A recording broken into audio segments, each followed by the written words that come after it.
Good morning, North Central Massachusetts. Good morning. All right, excellent. So on behalf of the North Central Massachusetts Chamber of Commerce, I'm pleased to welcome you to our first Good Morning North Central breakfast of the program year and our annual State of the Tri-Cities. My name is Roy Nascimento, and I have the honor and privilege of serving as President and CEO of this wonderful organization, the North Central Massachusetts Chamber of Commerce. And joining us today is our guest MC, Lauren Howe, owner of Empowered PR. You can applaud for Lauren. And she will be joining us shortly after we get through the first portion of our program.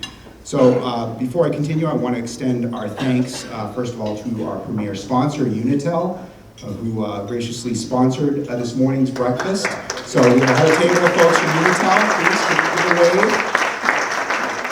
And they have normally our sponsors get an opportunity to speak, but they have graciously given up their time so we can have more time for the mayors during that portion of the discussion. So we very much appreciate that. Thank you to Unitel and everything that you do.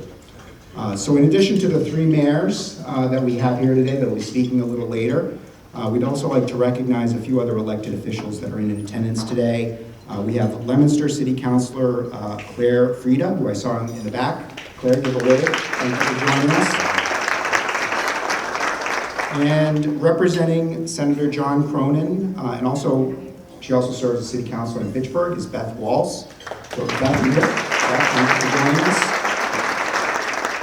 And I apologize if there's any other elected officials that aren't the mayors or these two that are here. I don't have you on my list. It doesn't mean we don't love you, you're just not on my list. So thank you. So today I'm excited to launch a new tradition at our Good Morning North Central breakfast series. Starting today, we will be adding a new element to celebrating the extraordinary achievements and enduring contributions of our chamber members who make North Central Massachusetts such a remarkable place to do business. So this is how it's going to work. So at our Good Morning North Central breakfasts each year, we plan to recognize 4 to 5 outstanding chamber members whose contributions strengthen our economy, enhance our communities, and elevate the reputation of North Central Massachusetts. Today marks the inaugural presentation of these awards, and I couldn't be more proud of our first recipients. So we actually were very thoughtful about establishing this program. We have several recognition categories ranging from major business milestones, 25 years, 50 years, 75 years, 100 years, to economic development projects and some other award categories as well. We recognize members throughout the year in a variety of ways, as you know, through our communications and through ribbon cuttings and other programs and events that we do. And this doesn't replace those. This is simply a new way to celebrate those that we believe are truly exceptional. And members can be nominated or self-nominate. And we have a committee that will be reviewing the submissions and selecting those that will be recognized. And nominations can be accepted on an ongoing basis. So you can visit our website for more information on the criteria and the application process. So before we continue with our presentation with the mayors, I again want to acknowledge and thank our premier sponsor, Unitel. We couldn't do this type of recognition without the support of our members who step up and sponsor our events and programs and initiatives. So we have a busy program today. In an effort to keep the program on schedule, we will be moving along quickly with the award presentations. As I call your name, I'd ask that you please come to the stage to receive your award, to be formally congratulated by Tony and myself. Tony Fields, our chair of the board, who I'll ask to come up.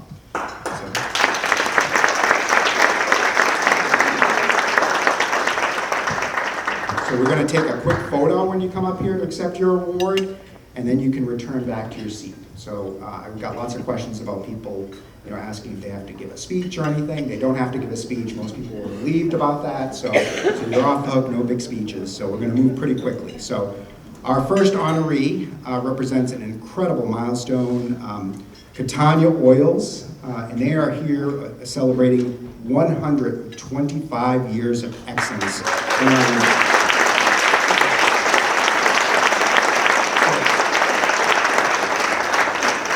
I'd like to invite Anthony Basili, CEO of Catania Oils, to the stage to accept this recognition. And while Anthony makes his way up, let me tell you about this really remarkable company. And again, 125 years, family business, incredible. So founded in 1900, this family business has grown from local roots to become one of the largest manufacturers of olive oils and vegetable oils in the United States, serving conventional, organic, and non-GMO markets. For 125 years, they've been a cornerstone of the regional economy while maintaining their commitment to quality and innovation. And please join me in congratulating Catania Oils.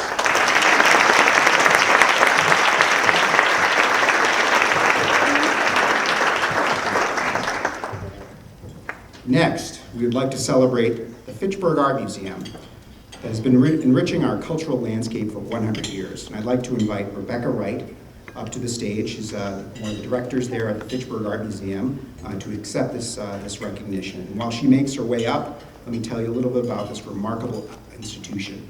They were founded in 1925 through the request of artist Eleanor Northcross, and this treasured institution has grown into one of central New England's premier cultural destinations. With over 20,000 square feet of exhibition space spanning 4 buildings, the museum serves as a catalyst for learning, creativity, and community building, making our region a more vibrant place to live and visit. Please join me in congratulating the Fitchburg Art Museum.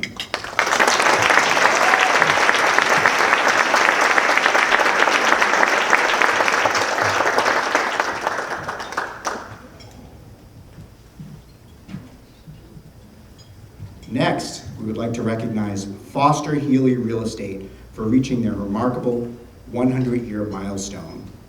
I would like to invite Richard Healy, president of Foster Healy Real Estate, to the stage to accept this recognition.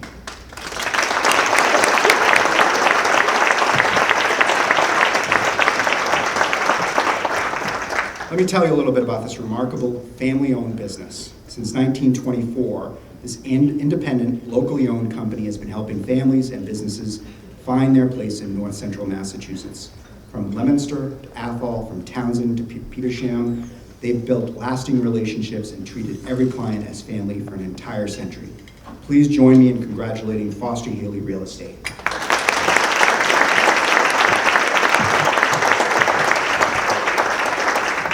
Finally, we'd like to honor New View Communities with a Community Enhancement Award for the transformational Fitchburg Arts Community Project. I'd like to invite Mark Dohan, Executive Director of New View Communities, and New View Board President Christina DeRusso, who's also on the board of our Development Corporation, to come to the stage to accept this recognition. Come on up.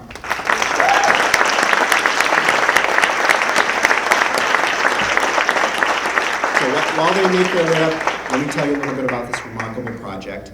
Many of you have heard from Mark and the New View team at our Good Morning North Central breakfasts over the years. They've given us updates on this project, and so it's really wonderful to finally see it completed.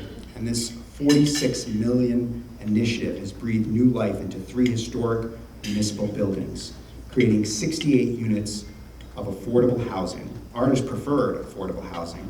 And by converting the former B.F. Brown Middle School, City Stables, and Academy Street School Annex into a thriving residential community, New View has demonstrated how visionary community development can preserve our history while building on our future. I suspect Mayor Squalia will probably bring this up as well during her remarks, but this is just an exciting development, not only for Fitchburg, but for all of North Central Massachusetts. So at this time, please join me in congratulating New View Communities.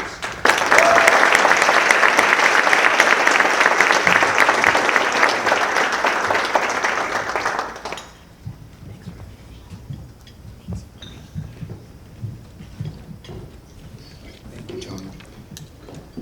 So before we continue with our presentations with the mayors, I'd like to ask all of our award recipients, just ask them to remain after the conclusion of today's breakfast program for additional photos. You're welcome to include others from your team, your organization, or friends in the audience for these photos. Thank you again, and congratulations to all our recipients. Now, to continue with the rest of the program, I'd like to turn it over to our MC, Lauren Howe, for the next portion of our program. Lauren?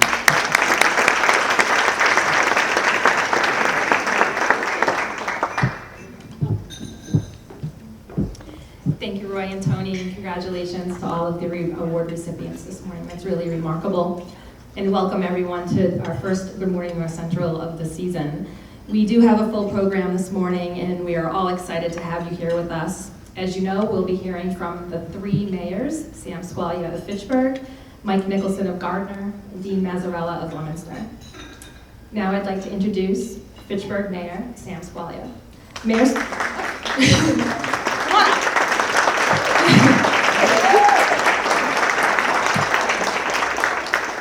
Mayor Squalia is currently serving her first term as mayor of the city of Fitchburg. She was elected on November 7th, 2023 as the 46th mayor and third female mayor in the city. Mayor Squalia is a lifelong resident of Fitchburg. She has served in volunteer capacity on numerous boards throughout the city and state. Prior to being elected mayor, Mayor Squalia served 6 years on the Fitchburg City Council as councilor at large and was first elected in 2017. Thank you so much for being here. Thanks, Lauren.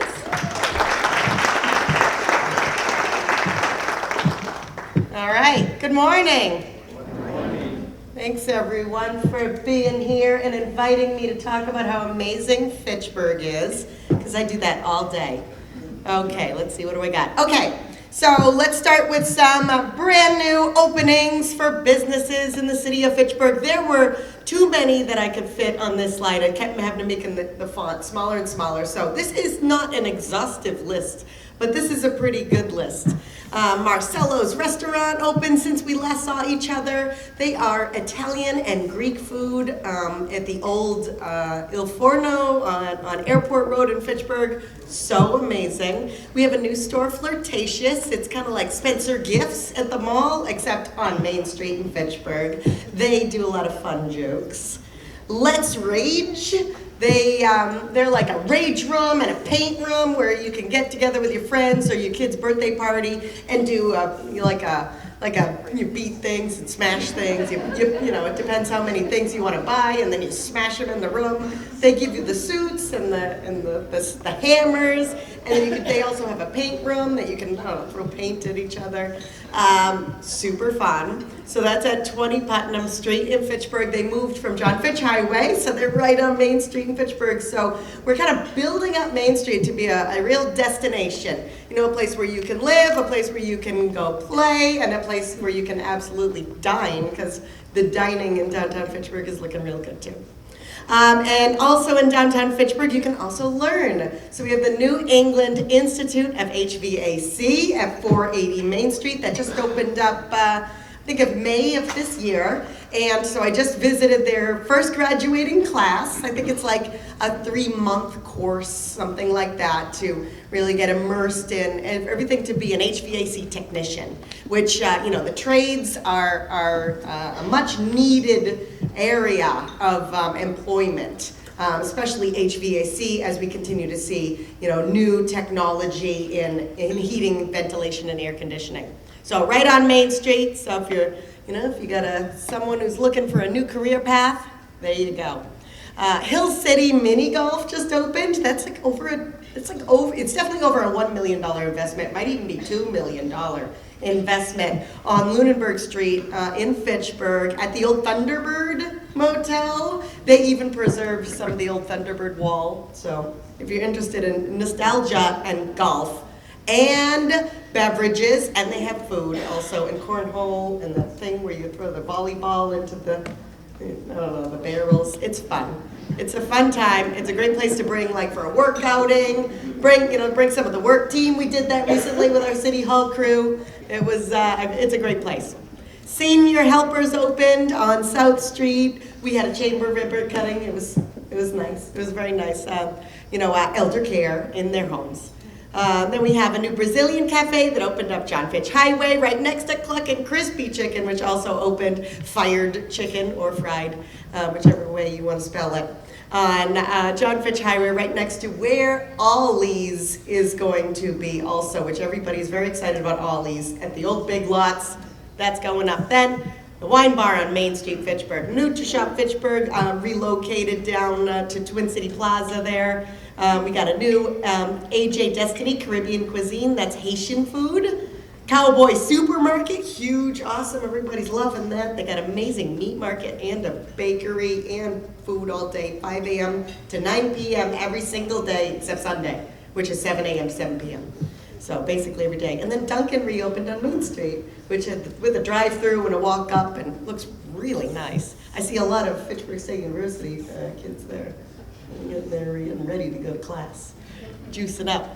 Speaking of Fitchburg State University, in our education slide, the most amazing news ever, especially for my realtors in the room, okay, the benefit to moving to the city of Fitchburg. There's a new direct admissions program with Fitchburg State University. If you are a Fitchburg resident and you graduate from a high school in Fitchburg, that's not just Fitchburg High School, that's Fitchburg High School, Goodrich Academy, Sizer School, Monty Tech, or St. Bernard's, then you get a GPA of 2.25, you get direct admission into Fitchburg State University with tuition and fees covered, right?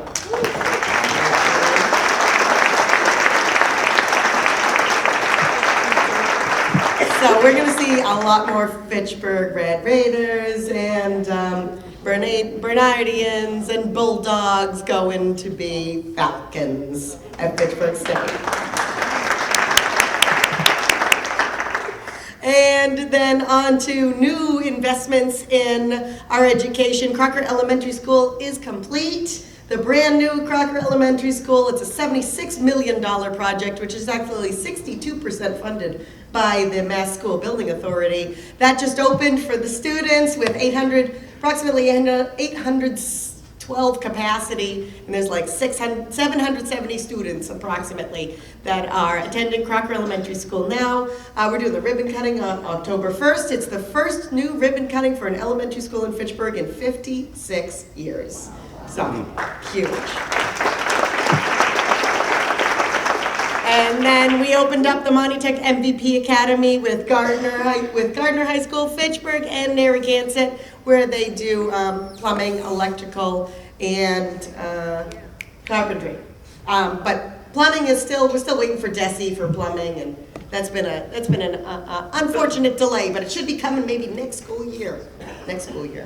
And then Applewild Independent School up on Prospect Street in Fitchburg, right off Main Street. It's an amazing independent school.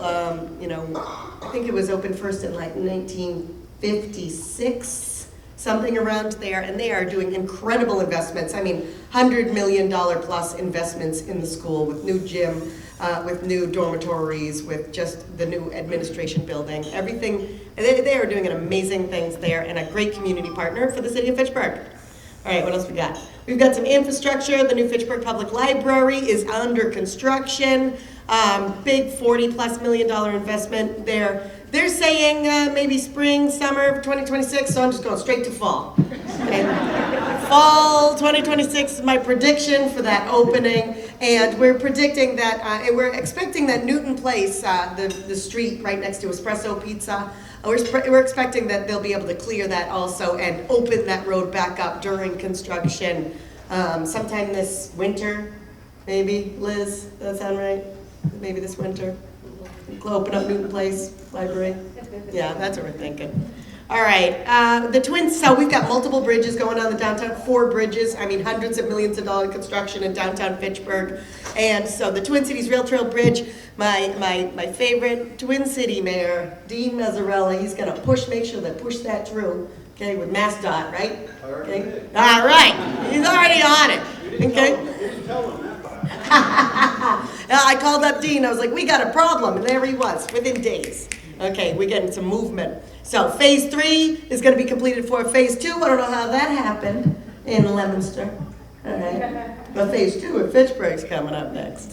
So that'll be the most amazing connection to downtown Fitchburg and downtown Leominster. You'll be able to take a very safe off-road bike ride or walk or scooter ride or however other multimodal options for travel that you want. Water Street Bridge is going to be under construction. I mean, it is under construction, but they're going to start demoing it any day now, maybe in a couple of months. Paving, we're doing an incredible amount of paving projects citywide, not as much as I'd like, but faster and more than we have seen. And then just housing development in the downtown. We got hundreds of millions of dollars of development in the downtown, and that doesn't even include all the individual projects. This is just the downtown area where you can see we have 146 that have recently been completed, and we have approximately 600 additional in progress or with housing potential. You can see the green has been done, the blue is being done now, the orange is coming next, and purple is your opportunity. So, for the realtors in the room, we got opportunity here. And the state has been funding us with the Housing Development Incentive Program, thanks to the support of our state legislation for investing in gateway cities. Fitchburg is really tapping into that, and we're seeing incredible catalyst and momentum in the downtown for housing and commercial construction. So, keep following for that. What else we got? We got some upcoming events. We got a housing summit at Fitchburg City Hall, which goes on to support the opportunities for housing from individual single-family developments all the way to 20-plus units. We can help guide you there at the Fitchburg Housing Summit. Our Latino Festival is happening this Friday night. I know Leominster's is tonight. Perfect weather for both. That's at Riverfront Park, and it's going to be a night event. So the whole Riverfront Park, we've been putting up lights. It's going to be real fun. And then we have the Blacksmith Festival is coming the next weekend. That's in 22 years running. Hollis Hills Farm always has amazing stuff. The Rock Walk to the top of Rollstone Hill, if you haven't seen that, from the boulder all the way to the top of the hill, with 360-degree views of the city of Fitchburg in fall foliage. It's the best. Go do that. Check out the Boulder Art Gallery for more information. Fitchburg Open Studios, where you can go around to all the artist studios individually. Trick or Treat on Main Street, always a hit. The kids love that. And after Trick or Treat on Main, there's going to be a spooky outdoor spooky night, movie night. I don't know what we're watching. I think Beetlejuice last year. We'll see what it is this year. And Fitchburg Art Museum, obviously celebrating their 100th anniversary, as we saw with their award, our #1 favorite art museum in the world. Okay, and that's it. That's going to happen in Fitchburg.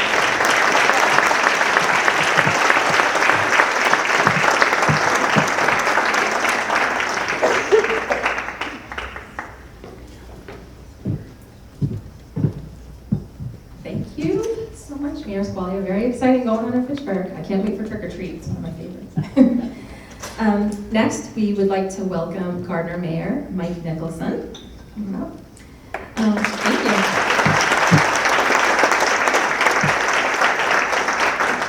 you. Mayor Mike Nicholson is a lifelong resident of Gardner. He is a proud graduate of Gardner High School and a proud alumnus and former drum major of the Gardner High School band program.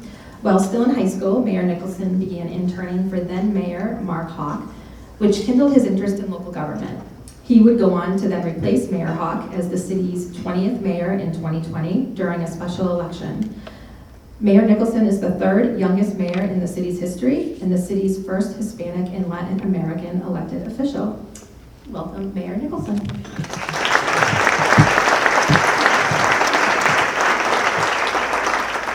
Good morning.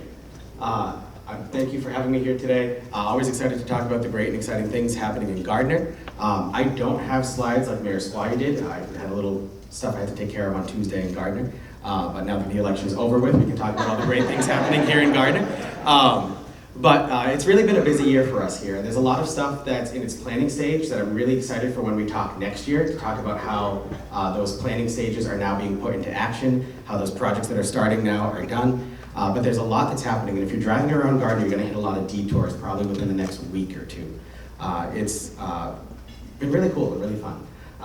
The biggest thing that we're doing right now is on our rear Main Street corridor. That project that we announced a couple years ago is fully underway right now. We have the new event plaza, food truck court, outdoor space, water park, and 100-spot parking lot. Currently under construction. That's set to be done by the end of December this year. That's going to be right in the heart of our downtown. So the biggest thing that we keep getting is, with the housing growth that we're seeing in the downtown and people going through the commercial conversion process of taking the office spaces that were in those upper floors of the downtown buildings, changing those into apartment units where people are going to park. We already have parking at a premium in the downtown area. So this is going to be a full 100-spot free parking lot unmetered to try to help alleviate some of those concerns. The other half of that site is probably going to be going out for an RFP, I'm going to guess, in late November, early December, and that's for the housing component of it. You know, working with the design team that we have for that, we're looking at where the old factory was on Remain Street, down behind Cumberland Farms, by the new police station, near the library, an 8-story building, about 100 units of housing, and some type of public amenity that's over there too. That's something that our new Community Development Planning Director, Jason Stevens, who if any of you haven't met yet, he recently started in February? Yeah, February over at City Hall.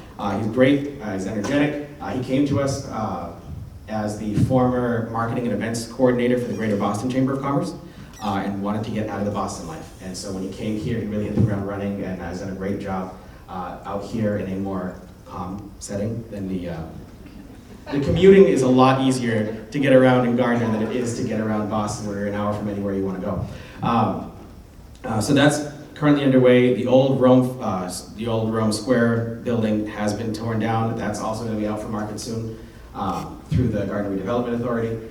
The Waterford Street Community Center, hopefully soon to be renamed the Gardner Community Center, but we want to rename it once everything's done and in place and do a full big opening ceremony for that, is going very, very well. I'm really happy with how that progress is going. Back in 2022, we opened our new Gardner Elementary School, and that made it so that we combined 3 school buildings into one building, which was great that we had all the students under one roof, but now we were our own absentee landlords, and we had to figure out what we were doing with those other buildings that we had to make sure that the mistakes that we made in the past with places like the Greenwood Pool and School Street School didn't happen again with these buildings that we just left.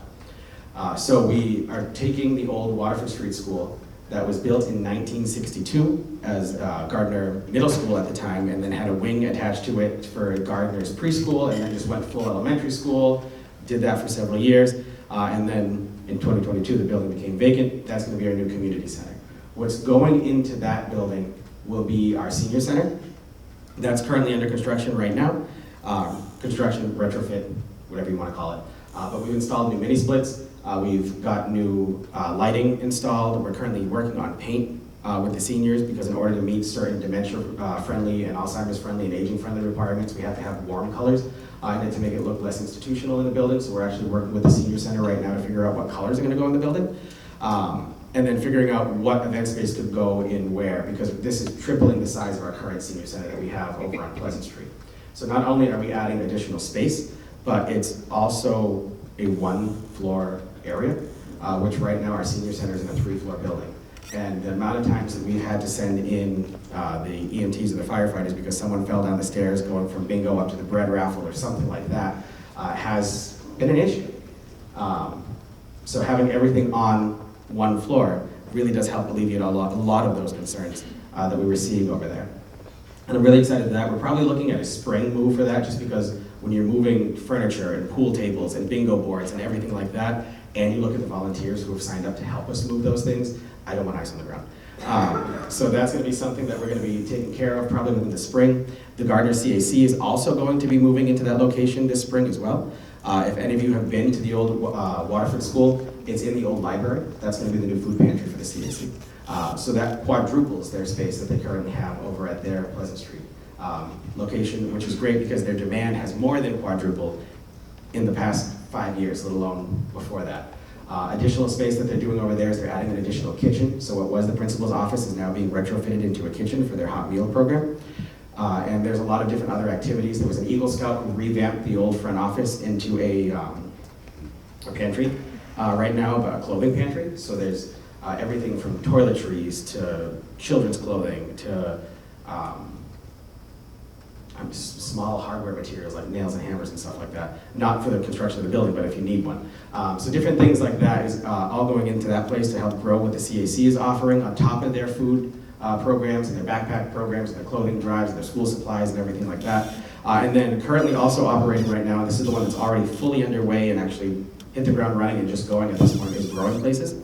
Has a manufacturing center where they're processing food, where they're purchasing food from our local farms and processing them into basically make-ready packages at the kitchen, the former school cafeteria kitchen, and then partnering with the different people who have their contracts with them, various different school districts, very different community organizations, the food box program that goes out to people who are experiencing food insecurity. And it's basically so you can take, I cook very little. I'm lucky if I can make a quesadilla the right way. So if you hand me some random type of vegetable, I'm not gonna know how to cook it. So what this organization does is basically packages it saying, we've already prepped it for you, just do this. Just cook it this way, bake it, boil it, whatever. And that's where it's just ready to go. So it's a way to bring not only our local farmers into the local economy, but also provide locally sourced, nutritious food in a reasonable way for people to have right at their table, and really directs that farm-to-table mentality in the North Central area. And I'm really excited to have them over there. And then the last thing that's going into the building so far is our historical commission is creating a new historical archive museum over in the old locker rooms of the gymnasium there, because we know that they can be temperature controlled, and they know that they can be climate controlled because they were locker rooms at one time, and so they were made to either keep humidity in or keep humidity out. So we just put in a couple different climate control devices in there so we can actually control that. We've got all of the Gardner Newses going back to the mid-1800s in massive books. They're all set up now on various different shelves that are in there, so it's going to be really cool just to see the city's history be maintained that way as well. So that's the biggest thing happening in that area of the woods. On our recreation side of things, we have our new disc golf course that officially opened this year, and I'm shocked how many people are using it. My sister's fiance has been disc golfing for years, and I hear about it when he comes to family dinner, but I had never realized how many people disc golf. It's insane, the lines that we have at this disc golf course. And it's really cool, because a lot of people are from out of Gardner. They're staying here and looking for a place to have lunch. They're meeting new friends on the course. There's a new nonprofit that formed that's maintaining the trails at the disc golf course that I found out about last week that started back in May. But it was like, oh, well, if we're gonna take care of it, if we're gonna use it, let's take care of it and maintain it. I was like, that's great. And they all pitched in, worked with an Eagle Scout and the high school's shop class, and they built a mini big chair, which is an oxymoron in and of itself, but a smaller version of Gardner's iconic big chair over the 18th hole to say, all right, you finished the disc golf course and the rest is just the trail. So if you get there, like the chair's the goal in the end. Have a seat when you're done, I guess. But it's really neat to be able to see that. And the North Central Trail bike path that's eventually going to connect Gardner and Winchendon is moving forward. We did finish the next step of that over around Crystal Lake Cemetery, going all the way up to Park Street. We are going to take a break next year, and instead of going from Park Street to 140, we're focusing on the bridge that will eventually go over 140. That's still set right now for a 2027 construction date. But really, in talking with the consultants that we have, and talking with our crew, and talking with the police department, we don't want to build a bike trail to 140 if there's no way to get over 140. So we're focusing our energies right now on the bridge itself, and then we'll be able to finish that bike trail after that. But that's going to be really exciting too, because that Winchendon's trail connects up to New Hampshire. So once all of these pieces are done, you can actually go up from New Hampshire, through Winchendon, through Gardner, into Hubbardston, all the way right through our downtown. So that's going to be something that I think is going to be really exciting for a lot of people. And then on our school side, one of my biggest accomplishments that I always talk about every year, because as Lauren said before, I was a band kid when I was in school, both at UMass and at Gardner High. Back in 2021, we restarted our elementary school band program. That's something that had been cut from our schools back in 2010 when we had a lot of budget cuts that were happening, and was something that we could see in the upper grades really taking a hit. You look at our school sports programs. There's a youth hockey league that acts as a feeder program for your school's hockey team. There's a little league team that acts as a feeder program for your school's baseball team. And a lot of the sports and athletic organizations that we have some type of private or nonprofit feeder program that leads into those. You don't have that with the music program. So we relaunched our elementary school band program back in 2021. This year, as of last week, we only allow students in grades 3 and 4 to participate in the band program, just because that's the age group that you can normally have those type of lessons with. And Gardner Elementary School's population goes from preschool through 4th grade. In just 3rd and 4th grade, 205 students, over a third of the school's full population, have signed up for the elementary school band program this year.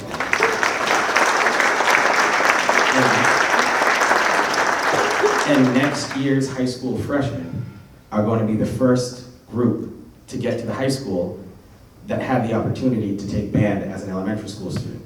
Last year's 8th grade band had 12 students in it. This year's 8th grade band has 29. So it's one of those things that we're already seeing how this is building up and making it so that students can set themselves up for some type of option in high school. Now, I'm not saying all these students have to take band. I'm not saying all these students have to stay with music in general, but we're giving them the option to at least try to. And we're giving the students the tools to figure out, do I like this, do I like that? You know, Sam mentioned the MVP program that we have, and if you're unfamiliar with that program, it's basically, the Cliff Notes version of it is, students at Gardner High School take a week of regular classes at Gardner High School, and then we bus them over to Monty Tech the next week, and they take shop classes at Monty Tech. And when they graduate, they have a Gardner High School diploma, but still their industry credentials, so that they can have those type of skills when they go out into the work field. That's massively popular, and I've got a wait list a mile long at Gardner High for people who want to be in that program. And as Sam said, we're already trying to add plumbing for next year too. If you look at the logo for it, the M, the V, and the P have different ways that it's set up. So the M is a measuring tape because we have woodworking. The V is the electric lightning bolt for electric, and then the P has the faucet on it for plumbing. That's the only way I remember what 3 shops are there. But it's going really well, and you know, our schools are going strong. We're already too big for Gardner Elementary School because our population's grown that much. We're using the stage at Gardner Elementary as a classroom right now because we're seeing that growth of people, and that leads me to my final thing that I want to talk about is housing. We need more housing. I don't think you're gonna find a mayor or a town administrator or someone in the state that says we don't need housing, we just need the right type of housing for our various communities. So that is something that Gardner's working on right now. We're launching our first master plan. There's a public hearing for that coming up too, because we've never had one before. Included in that is a housing production plan to see where our opportunities for housing growth are and what we can be doing to tie all of that in together, not just in terms of where can we build housing, but how can we work for Marks to make sure that they have transportation for where they need to go? How can we make sure that our schools are able to handle whatever growth comes from that? You know, currently right now we're selling, it closes on October 1st for all the realtors in the room. Elm Street School and School Street School are currently up for sale right now for development. So all of those units right now, we're looking at senior housing development for the old Elm Street School building and any type of housing for the School Street School building. We've got people who want to come here, but we don't have the stock to do it. So we're trying everything we can right now. We're even looking at zoning for tiny houses, which is something I didn't think I'd ever say. But when you can fit 10 tiny homes on an acre of land, let's find a way to make it so that people can, one, get equity in a property, but also find a place to live. So there's a lot of different things happening in Gardner that way, and there's a lot more happening. I'm sure we'll talk more in the Q&A, but I'll hand it back off to Lauren, and we'll get going from there. Thank you.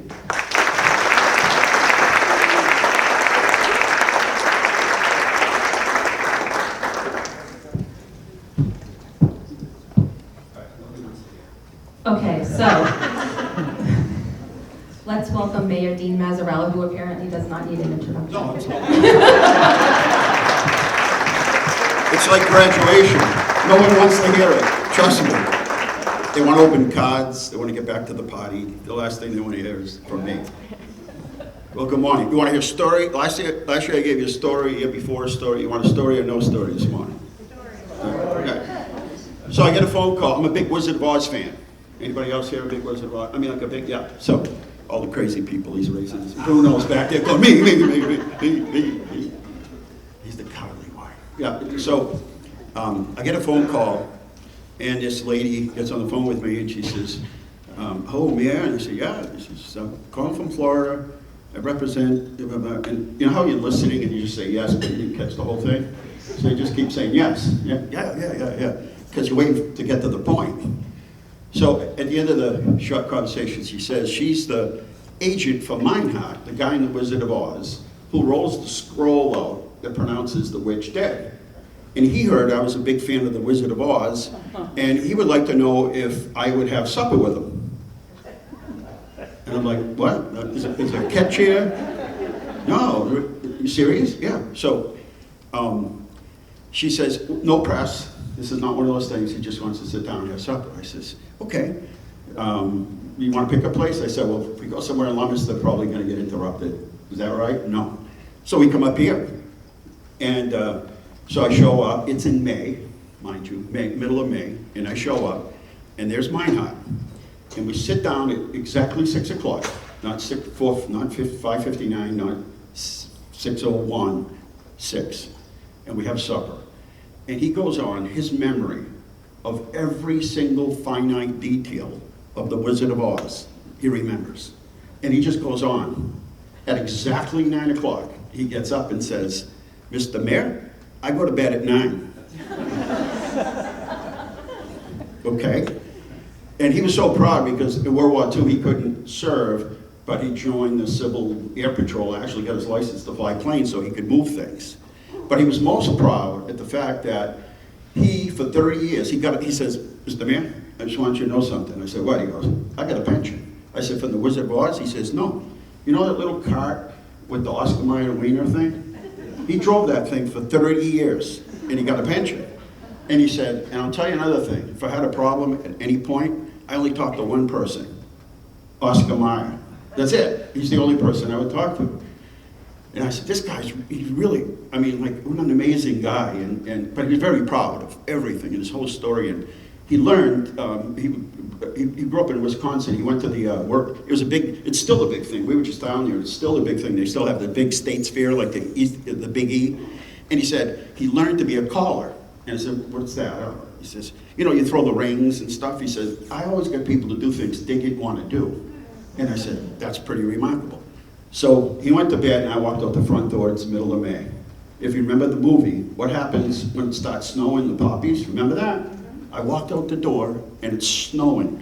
Giant, white, big, wet snowflakes.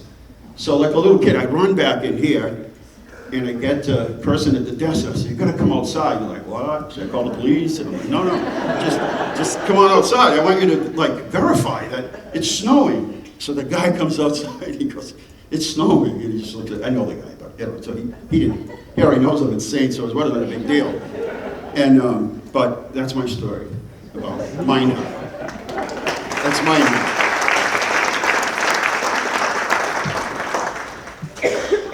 So when Matt Nicholson said he's a band member, he was a band kid. I thought he said I was a bad kid. So I was going to get up and tell you, "Hey, I'm like Nicholson. I was a bad kid too." That's the truth. All right. I can't see. All right. Go ahead. I don't know what's on here, so let her rip. There you go. We prepare ourselves. I wanted to just segue for a little bit. Meg Nicholson was talking about prepared foods. If you throw it in that Italian oil from Catalina, it'll taste good no matter what you do to it. So put it in a frying pan, throw some olive oil in, and you could take a piece of cardboard and put it in there. It's going to taste great. I want to tell you, if you were commuting up here today, Mike Nicholson was talking about Route 2. One of the roles that I serve is governor. I was always complaining there was nobody in Massachusetts, in Western Mass or Central Mass, that was on the board at MassDOT. So Governor Baker calls me and says, "It's your wish, you're on."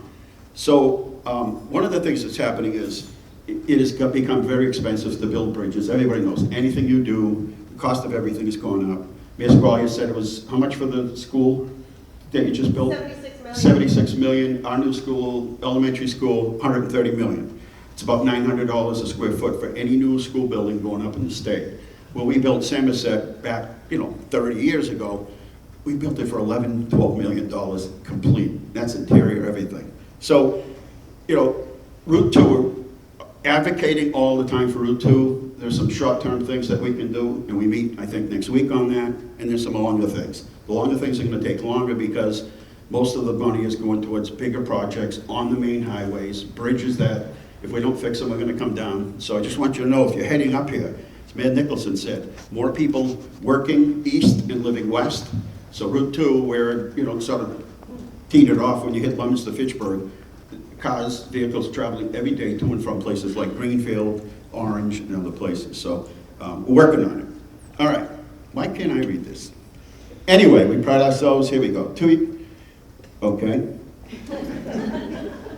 years after the flood, 2 years, September 11th, that was our date on the flood. And we just secured Well, you can see the list. I mean, we just secured about $8 million from the feds, and what happened is, we applied to the FEMA. They turned us down twice. We appealed, turned it down twice. So we knew we weren't gonna be able to get all the money to fix these things right away, but we knew we were gonna have to file. And I gotta say, the governor said, she showed up right away and said, whatever it takes. And right along the process, all the way through, anything that she's been able to do and help us with, she's done. And so anyway, we had about $40 million in just city property damage. And so what we had to do is go around and sort of put in for grants for each one of those projects, which is a lot of work. But we're getting through it. Here's some of the projects here. These are all been funded. The work hasn't started yet on a lot of them, but at least it's in motion here. So we're going to reach that 40 million, probably plus, between state and federal and other grants that we've applied for. So we'll get there. The biggest thing I realized when I saw the floods and hurricanes and tornadoes, we need no loss of life. And sort of don't think about it too much, but when I look back at the pictures, kind of the anniversary day, we look back at the pictures and I'm like, I can't believe, water up to here, elderly in the trailer park at 556 Central, everybody had to come out by boat. We could have lost people's lives. So that didn't happen. It's a good thing. We're rebuilding.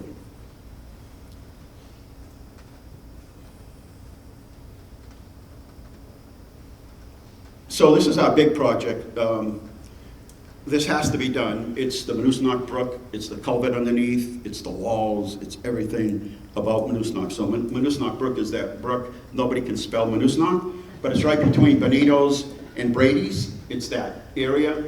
And so we spent a year and a half going back and forth with the state and federal government because they wanted us to daylight the thing, which meant ripping up all the parking. Just tear it all up and let the river go through, which would have been really nice. But what do? We need that parking. If you've been downtown, Wednesday, Thursday, Friday, Saturday night, we need every single parking spot. So it's a big project. It's got to get done. We've worked on it before COVID started, before anything, we started working on this project. So we won't start it until we absolutely have to, but the contract is ready to go. We have a couple more things, and then we're going to start digging. So it's going to mean that happy face, and it's going to mean that we're going to have to transport people around town because we're going to take out a large amount of that parking into downtown.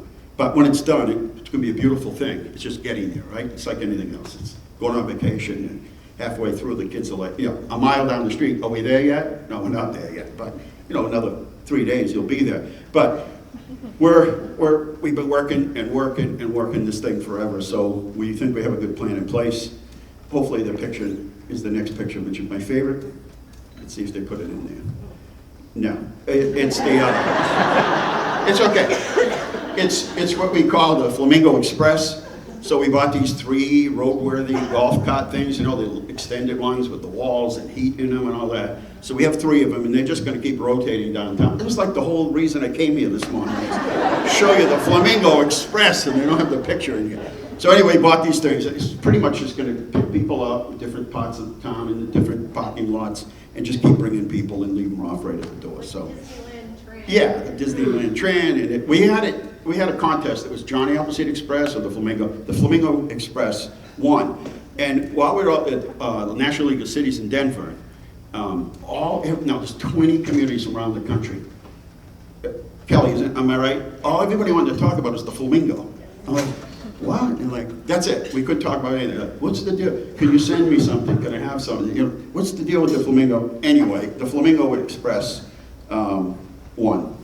So again, we'll be building a new school, and we'll tear down the one in front of it. You go through a feasibility sort of study, you look at it, decide, are you going to renovate expansion, or is it just more feasible and cost effective to tear it down and start over? And that state oversees that pretty in detailed fashion. Okay, you can read. I don't have to explain all this stuff to you, right? Go ahead. We can go to the next slide. New medical facility. One thing I think we had to, you never know if you're doing the right thing, but if they do the right thing, you're like, yeah, that worked out well. When you do the bad thing, you're like, no, that was okay, But we really pushed on the medical side. We lucked out because, as you know, if you go to Boston right now, half the office space is empty. And some of these buildings are going up for auction. I was just there yesterday, and like half the places are empty. It's a strange feeling to walk down Boylston Street or something. It's just nobody there. And so we invested big time into medical, and it's been a reward for us. So this is a new facility that will go down, a dermatologist that will go down on Central on Lancaster Street, and they should start pretty soon. We got them all there. We got them all their permits and everything. Again, I'm not going to sit here and read them all, but you can read. We really try. I mean, we really try to help businesses. Really try to cut down. We're business owners, so we understand what it's like to be in that position all the time of so much regulation. It's constant. It never ends. You're like, I don't care, even if you have a small business, you have to almost have a consultant that's a compliance person, because there's always another letter in the mail about something you didn't comply with. Well, I didn't know I was supposed to comply. But anyway, that's, you know, that's the world we live in. So we can go to the next slide. I'll just leave you with one story, and I try to end that way every year. And that's one of compassion, hope, and caring. And we have a community outreach team. We started many, many years ago with a domestic violence officer, civilian and uniform in the police department. And I don't know that, you know, our thing was always to get to zero. You know, and each year we measure it and we do better and better. I don't know the long-term solution to that, but I know what the community's response needs to be. We started a community outreach team to deal with people with homelessness and drug and alcohol addiction. And that group has expanded and expanded and expanded. And I work, and this is just to tell you that I work with the best of the best of the best, because they have hope and they have compassion, they care, and have a willingness to work together. And when I started, there were silos. Oh, that's not my department. Oh, we close at 4. Well, it's 4 or 5 past. Can you help the customer? No, we close at 4. And so I'll just leave you with this one story. One of the police officers sent me a picture a couple of weeks ago. But what are you smiling about there, Melissa? It's a happy story. And he said, do you know this guy? And I'm like, I don't know, he looks pretty familiar. And he said, I'm going back and I'm going to just verify if it's the person I think it is. It was. This person had generated over 200 police calls. And he had substance abuse, homelessness, jumped in front of cars. Maybe you've seen him. I'm not going to describe who he is. I don't want you to know who he is. He has cleaned up. He looks remarkable. He is back in touch with his parents. He's living a really good life. And that's hope and that's compassion. And so our motto is we never give up on anyone. No one. I don't care who it is. And in this situation, he may have setback. But every single officer, every person that works for the city understands there's setback. And he may revert back to where he was, but the hope is that we can get him back onto this other side.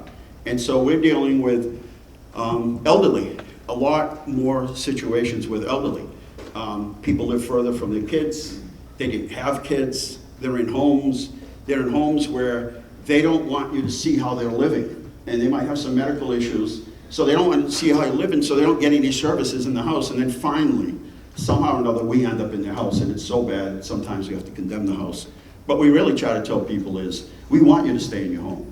We're going to help. We're going to be here. And I would say, you know, we've helped so many more people stay in their house once we know.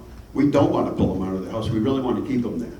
So I just want to tell you, I work with the most remarkable people doing things that they never look around to say, they're not even looking for a thank you. And this afternoon, or this morning, we'll do a thing on cable. And so we have high-risk situations all of the time. Alzheimer's, dementia, and also autism. And people don't call us for a half hour, sometimes an hour. We're trying to get to the community saying, you call us immediately. And we have a whole force of people. Every city employee is activated. Everyone is sent out. We call for mutual aid. If for some reason, yesterday, we found the child, 30 minutes to call us, found them in 10 minutes. We could have probably found them a lot sooner, but people are embarrassed. They think that you're going to report them or not. We're really trying to be there to get there as quick as you can. And you know, in autism, kids head for water, and outcome usually isn't good. So we activate everyone, mutual aid. And let me just say this. There is nobody responding at all that is going to get upset because you took your eye off your kid for a minute, or if we found the kid and he's upstairs or he's in the attic, we're gonna give you a hug, we're gonna turn around, we're gonna leave, we're gonna say thank you for calling us. So I think more important than the accomplishments that we can get done as a community is to care about each other, to have some compassion and never give up hope. So, arrivederci.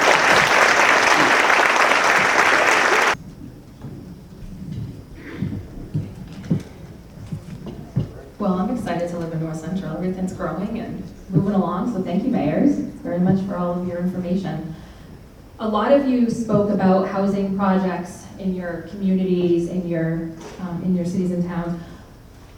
I know that there's a lot of opportunity, but as projects are underway in your communities, if they're market rate, are they a combination of market rate and affordable housing?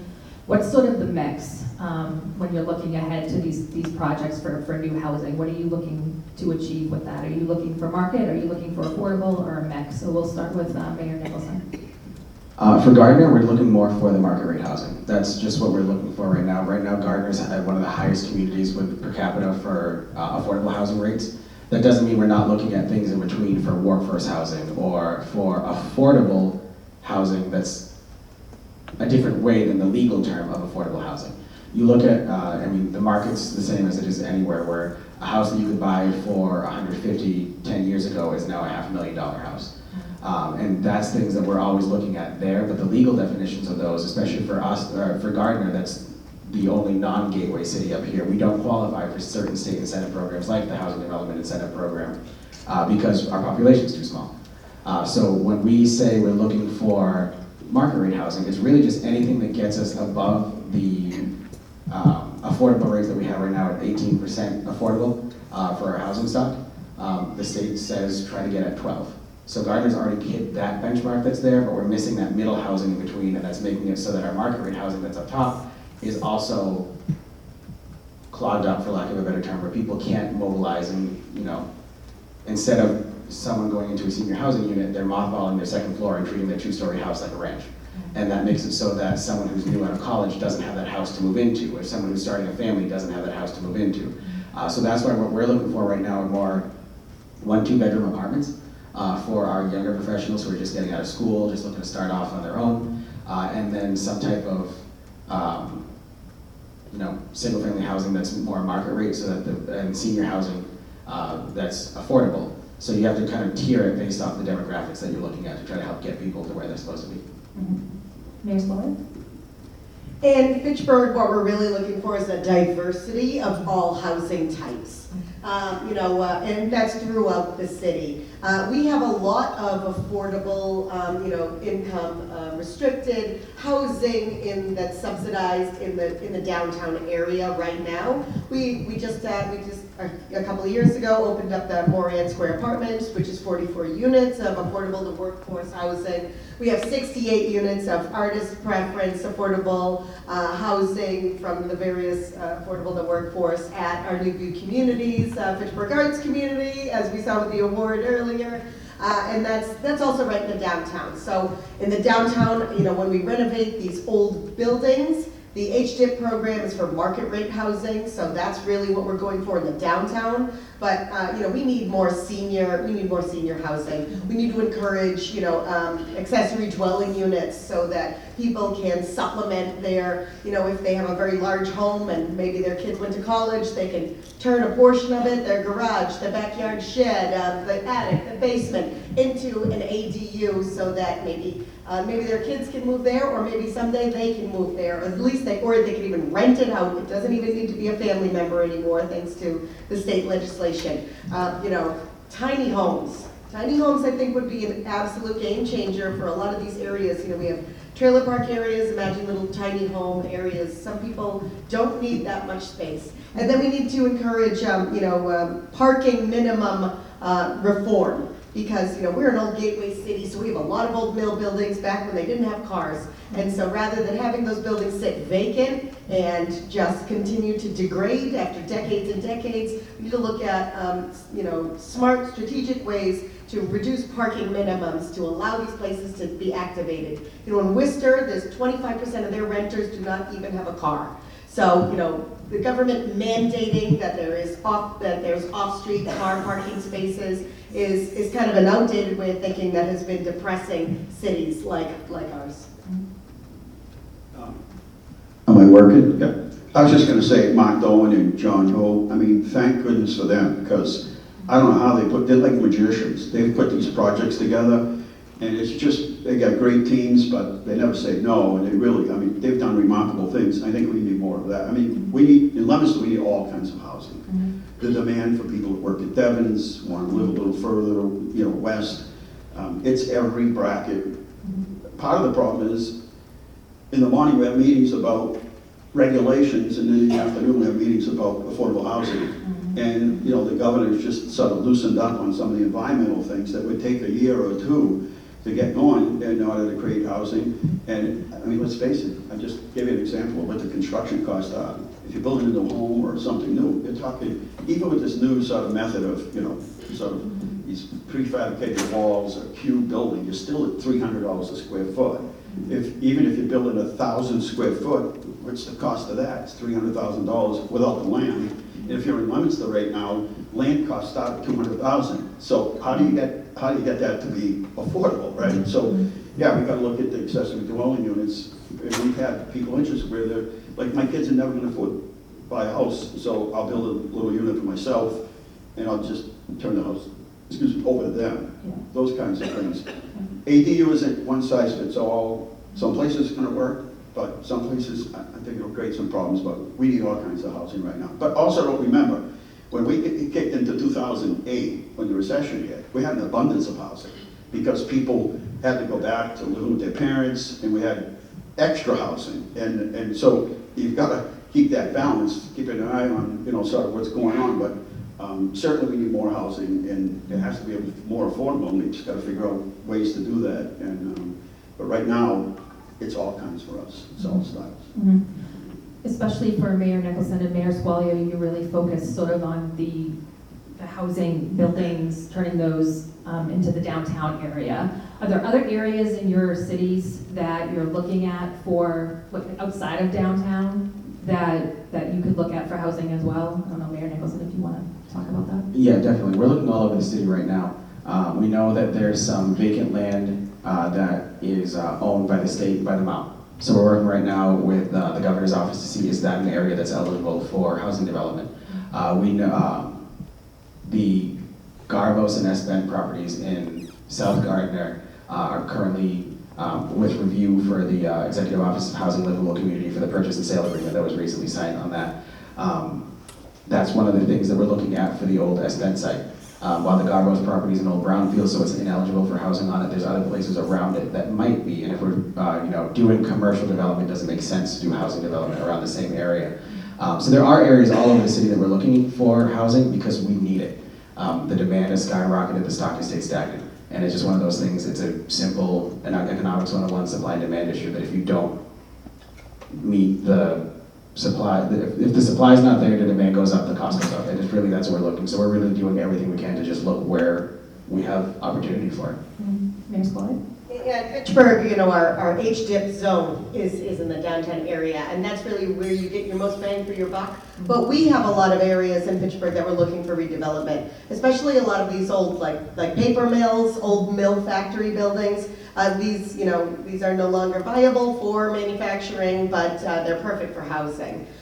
So we've got a developer right now looking at 225 units at the old Monk's Joe factory, and that would be all market rate, privately financed units with, I mean, a dog park and a river walk and, and a restaurant and a cafe. We're looking at that, and then we're also looking at the old Crocker Technical Papers on Westminster Street for 200 plus units of housing, which is right along the river, which would also have a river walk and all this other very nice amenities, that people are looking for, especially those units are right off the highway. We've got Water Street, that connects us to Twin City, Leominster here, and, we've got $850,000 right now in a federal budget bill that we're looking for, improvements along there, and we're looking at, working with developers for increasing the housing density and commercial development and just improving of that gateway into the downtown. And Mayor Mazzarella, outside of your downtown area, there's this proposed development behind Target that the city's really talking about, working its way through the process. If that passes, how much closer will the city become to closing that gap on your housing needs? Well, these aren't inexpensive units. These are $2,500, could be up to $3,000 a month for, so these aren't exactly market rate housing. So it doesn't help us close that gap. But I think we have one Tilton Cook building is probably the last mill building that hasn't been renovated into apartments or multi-use. So the rest of them are done. We've done them all full time. I mean, they're all done. So there's not other places to go, and 435 Lancaster Street has been approved for close to 300, 265 somewhere. Those are called junior apartments, and believe it or not, people like 650 square feet. I'm like, if you don't bring all that junk into your house, you can easily live in 650 square feet. Believe me, it's all that junk we bring into the house that we didn't need in the first place. Then we don't want to part with it. Next thing you know, something happens, the kids, call for the dumpster, and that's the end of that. And so those are 650 square feet. Some a little, bigger, but that's real multi. That's close to commuter rail. That's, it's perfect space. And they're also Peak 435 restaurant that'll stay. And across the street, Knights of Columbus, Aspire just took over the Knights of Columbus, did it all over. So, so we need the market rate, the affordable, and that probably will lend itself more to 435 Lancaster Street. Okay, very good. But again, if the land cost is so much, how do you do market rate apartments? Well, how do you do that? Right. Make it work. Right. With the increase in the housing, there's been a lot of construction going on, especially in Fitchburg. I mean, I drive around and it's like everywhere you go, and near my house, even in Leominster. Yeah, everyone's so happy about it.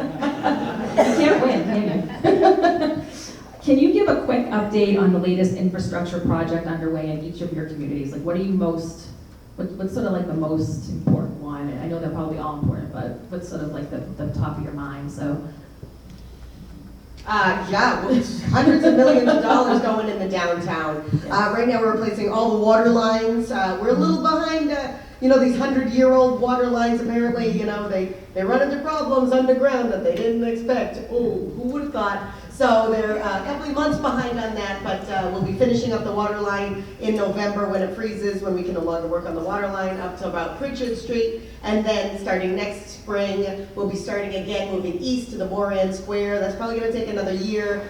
We were supposed to be in Moran Square this year, but we're halfway. So I'm going to give it another year, maybe two, for water lines, hopefully next year. And then we're starting on storm, water, and sewer line separation, which is a DEP required project that Leominster did many years ago, that Fitchburg kind of kicked the can down the road, but here we are, we're doing it. We're investing in our storm and climate resilient infrastructure and making sure that the water to the catch basin goes to the river and the water from the toilet does not go to the river and it goes to the wastewater treatment facility. So we're doing that in the downtown, also all of north of Maine. That's the big project that's happening now and for the next maybe till 2027, along with 4 bridges under construction, and then all the housing development. That's the biggest thing that's happening right now is all that underground work in the downtown. Yeah, for sure. Mayor Nicholson?